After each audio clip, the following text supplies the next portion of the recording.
Halo Bapak Ibu semuanya, ketemu saya lagi dengan Dr. Nitamba di channel Anak Sehat dan Berkualitas.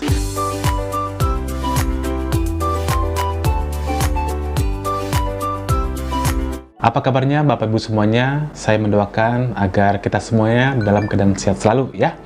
Tidak ada kekurangan apapun, dan khususnya di masa pandemi ini kita tetap dalam lindungan Tuhan Yang Maha Kuasa.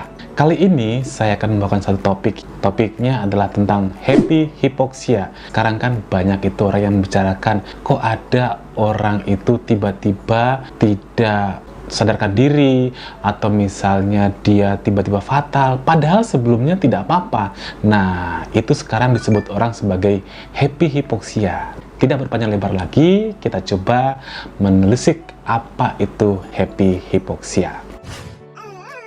Bapak Ibu semuanya, gejala hipoksia itu ada beraneka ragam, tergantung daripada organ yang terkena. Tetapi paling banyak yang mengenai atau orang gejalanya adalah misalnya demam, ada batuk pilek, ada nyeri tenggorok, ada juga nyeri sendi dan juga terutama nyeri kepala. Ada juga pada organ pencernaan misalnya mual, muntah dan juga diare. Dan yang paling sering juga adalah diantaranya ada kehilangan indera penciuman dan juga indera perasa. Nah, serasa mereka itu mencium bau parfum aja sulit, dan juga merasakan misalnya masakan yang manis, yang misalnya ada garamnya, mereka itu tidak bisa merasakannya karena kehilangan organ atau indera perasa tersebut. Nah, kadang-kadang nih di berbagai orang itu gejalanya tidak sama. Ada juga orang yang mengatakan keadaan yang berat harusnya sudah terjadi, tapi orangnya itu masih happy-happy saja. Artinya tidak menunjukkan gejala yang cukup parah. Nah, ini yang disebut dengan happy hypoxia. Nah, kali ini yang akan kita bahas, kita dalami adalah tentang happy hypoxia ini. Apa sih sebenarnya? Dan ini sangat bermanfaat sekali bagi kita untuk mencegah, ya, supaya kita jangan sampai merasa oh kita fine-fine aja, padahal sebenarnya kita sudah jatuh pada keadaan yang lebih berat. Sebelum kita bicara tentang happy hypoxia, kita harus lihat dulu ya tentang gejala pernafasan terkait COVID-19 ini. Gejala pernapasan yang paling sering tadi adalah demam dan juga batuk pilek. Pada keadaan happy hypoxia ini, kadang-kadang gejala yang muncul itu tidak sesuai dengan kondisi yang sebenarnya. Nah, inilah sebenarnya yang disebut dengan happy hypoxia. Happy hypoxia ini sangat berbahaya apabila tidak terdeteksi. Nah, untuk itu Bapak Ibu harus mengenali apa tanda dan gejala dari happy hypoxia ini, dan juga bagaimana kita cara mengenali. Supaya apa? Supaya kita bisa mencari pertolongan secepat mungkin. Karena pertolongan yang secepat mungkin akan mengubah dari prognosa penyakit tersebut. Kita bisa lebih safety dan penanganannya tentunya lebih cepat. Apa itu hipoksia? Hipoksia adalah gejala. Gejala dari apa? Gejala dari hipoksemia. Hipoksemia itu adalah kadar oksigen dalam darah yang menurun. Kita tahu bahwa semua organ dalam tubuh kita butuh yang namanya oksigen ini. Nanti darah itu akan menumpahkan darahnya ke seluruh tubuh. Tetapi kalau misalnya dalam darah itu sudah menurun kadar hipoksianya, maka tubuh, terutama di bagian-bagian yang jauh dari jantung, misalnya otak, ginjal, dan juga kuku jari, itu akan lama-kelamaan menunjukkan gejala. Nah, gejalanya tergantung daripada organ yang kena. Organ yang kena ini lama-lama kalau terjadi happy hypoxia atau kekurangan oksigen ini tentu akan mengakibatkan kerusakan pada organ tersebut. Nah, bayangkan kalau misalnya kerusakan itu bersifat permanen. Ini membuat nanti penyembuhannya akan lebih lama dan lebih kompleks. Dan tentunya di samping itu juga akan membuat gejala daripada si COVID ini akan terlihat lebih berat. Apa sih gejala hipoksia atau gejala dari hipoksemia ini? Gejala dari kadar oksigen dalam darah menurun. Nah, tergantung daripada organ yang terkena. Misalnya nih, pada paru-paru kita tentunya nanti napasnya cepat dan sesak. Pada otak itu bisa nanti mengalami penurunan kesadaran sampai jatuh tidak sadar tentunya ya. Pada jantung misalnya gangguan irama jantung dan juga hipotensi, tensinya rendah. Dan pada kuku jari dan juga kuku tangan itu akan menunjukkan yang namanya gejala sianosis. Sianosis itu ya nanti tampak kebiruan. Kalau kita perhatikan nanti kukunya itu ada tampak kebiruan, dan kalau misalnya kena saluran pencernaan bisa mengakibatkan perut kembung dan lain sebagainya. Gejala hipoksemia atau gejala hipoksia ini ada yang ringan dan juga ada yang sedang berat. Kalau gejala yang ringan seperti kita lihat pada gambar itu bisa berupa pada gejala yang sakit kepala misalnya, dan juga perasaan lemas ya, lemas, tidak berdaya, tidak bertenaga. Sedangkan kalau gejalanya ini sudah memberat, itu bisa berupa gejala peningkatan laju napas, jadi napasnya bisa cepat-cepat misalnya. Nah, itu biasanya ini laju pernapasan kita yang dewasa itu kurang lebih 16 kali per menit. Kalau lebih dari 24 kali per menit berarti memang laju nafas kita itu lebih cepat dari biasanya. Ada juga sesak nafas, gagal nafas, dan tidak sadarkan diri. Jadi ini merupakan gejala hipoksia yang sedang dan juga berat. Jadi kita harus pahami apa-apa saja gejala daripada hipoksia ini. Kita kembali pada fokus tentang happy hipoksia ini. Happy hipoksia adalah dua kata nih ya. Ada yang happy, ada hipoksia. Tentu dasarnya adalah hipoksia. Hipoksianya tadi sudah saya jelaskan adalah keadaan daripada oksigen dalam darah yang menurun. Tetapi happy dalam artian orangnya tersebut tidak mengalami gejala yang seberat hipoksemianya.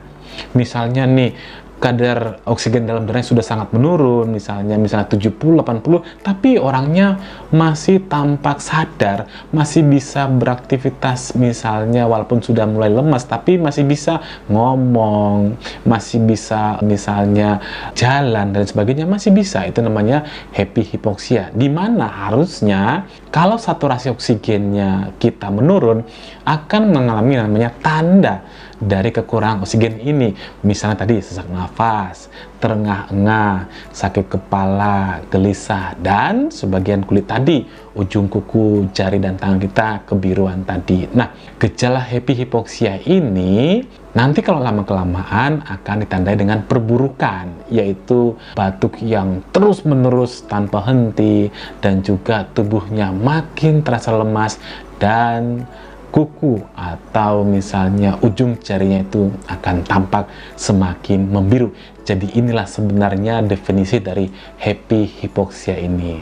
Mungkin saja banyak orang tua bertanya, kok bisa ya dok ya? Kenapa terjadi happy hipoksia ini? Kita lihat, coba kita perhatikan pada gambar ya. Kalau misalnya terjadi yang namanya kekurangan oksigen pada darah kita, itu akan mengakibatkan yang namanya penurunan kadar oksigen dan juga harusnya peningkatan kadar CO2, karbon dioksida.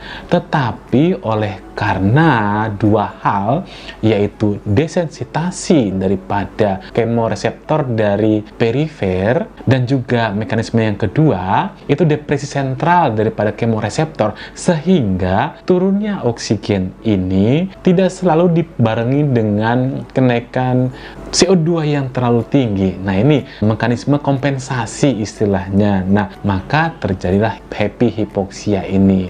Gejalanya tadi adalah happy hipoksia, jadi ventilasinya suboptimal. Jadi orangnya itu memang napasnya lebih cepat, tapi tidak sesak. Jadi dia napasnya mungkin seperti ini. Kalau dia sesak kan Nah ini adalah salah satu ciri daripada happy hypoxia. Nah, cyanosis mungkin tampak, tapi mungkin pada orang-orang kan tidak selalu menyadari yang mana sih bedanya, mana yang cyanosis, mana yang tidak cyanosis.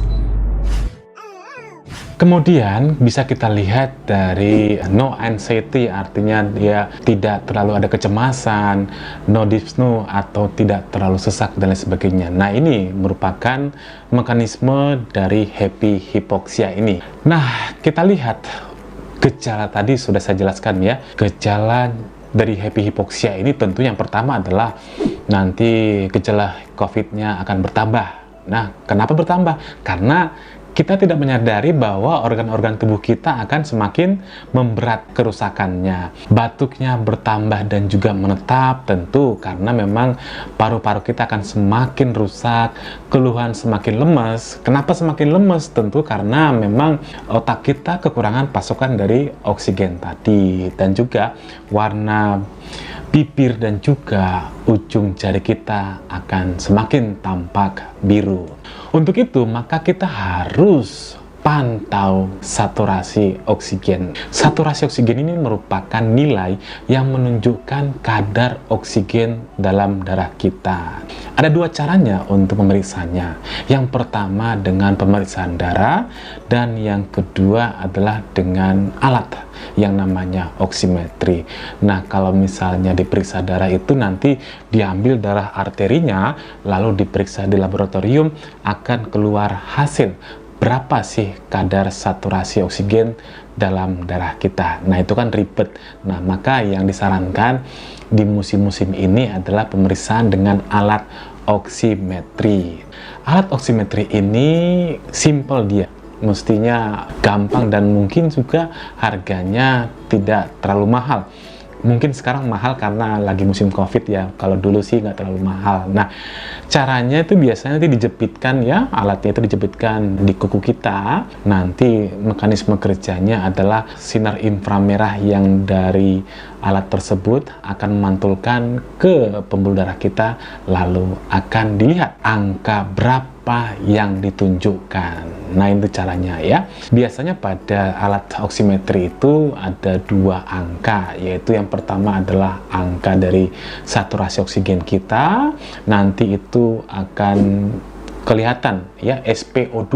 Kalau ada tulisan SpO2 itu namanya saturasi oksigen kita, dan juga di sebelahnya biasanya ada heart rate atau frekuensi dari denyut jantung kita. Itu tentang oximetry ya. Jadi boleh deh dibelikan, entah ada di online atau dimanapun, tentunya dari tempat yang terpercaya. Sekarang berapa sih saturasi oksigen normal kita? Kalau misalnya tadi kita periksa darah itu ya, dengan pemeriksaan blood gas analysis ya, BGA itu nanti akan keluar bentuknya adalah PaO2. Normalnya antara 80 sampai 100 mm Hg, sedangkan jika kita periksa melalui alat oximetry itu nanti akan keluar SpO2-nya kita antara 95 sampai 100%. Berarti kalau misalnya saturasi kita di bawah 95, hati-hati dan langsung ke rumah sakit atau ke dokter untuk konsultasi lebih lanjut. Nah, itu demikian Bapak Ibu semua, saya sudah paparkan tentang happy hypoxia adalah hal yang harus kita waspadai. Mudah-mudahan materi bermanfaat bagi kita semuanya. Salam sehat Bapak Ibu semuanya. Dadah.